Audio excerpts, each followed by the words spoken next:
বিতর্কিত বিচারপতি সাবেক বিচারপতি শামসুদ্দিন চৌধুরী মানিকের দুটি মামলায় দুদকের দুটি মামলার জামিন শুনানি ছিল।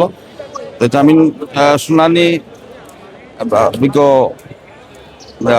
আসামি পক্ষের আইনজীবী তারা শুনানি করেছেন এবং আমরা দুদকের পক্ষে এই জামিনের বিরোধিতা করেছি।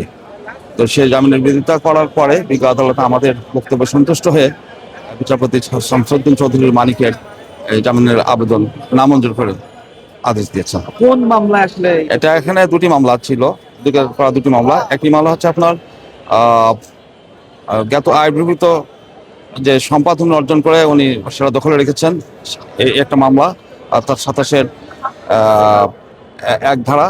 এবং আরেকটি মামলা হচ্ছে আপনার যে পূর্বাঞ্চলে প্লট দুর্নীতি করে ওনার নামে ঢাকা শহরে প্লট থাকা সত্ত্বেও ভাটারাতে ওনার একটা বাড়ি আছে, সেটা তথ্য গোপন করে যাতে করে আজকের যে বিধান আছে সেটা হচ্ছে যে আপনার ফলপ করে বলতে হবে যে ঢাকা শহর কিংবা আশেপাশে মানে প্লট মানে যিনি প্রত্যাশী তার কোনো জমি কিংবা ফ্ল্যাট কিংবা প্লট নেই, কিন্তু উনি এই তথ্য গোপন করে উনি রাজুক থেকে প্লট নিয়েছিলেন এবং পরবর্তীতে রাজুকের যে লিজ দলিল যে বিধান আছে অর্থাৎ গ্রাউন্ড ফ্লোর তৈরি করতে হবে এবং করার পরে তখন রাজুকের অনুমতি নিতে হবে, নিয়ে হস্তান্তর করতে হবে। তিনি ওগুলো না করেই উনি অন্যত্র হস্তান্তর করেছেন এবং সেখান থেকে উনি 50 লক্ষ টাকা উনি অর্জন করেছেন এবং সেটা আত্মসাৎ করেছেন।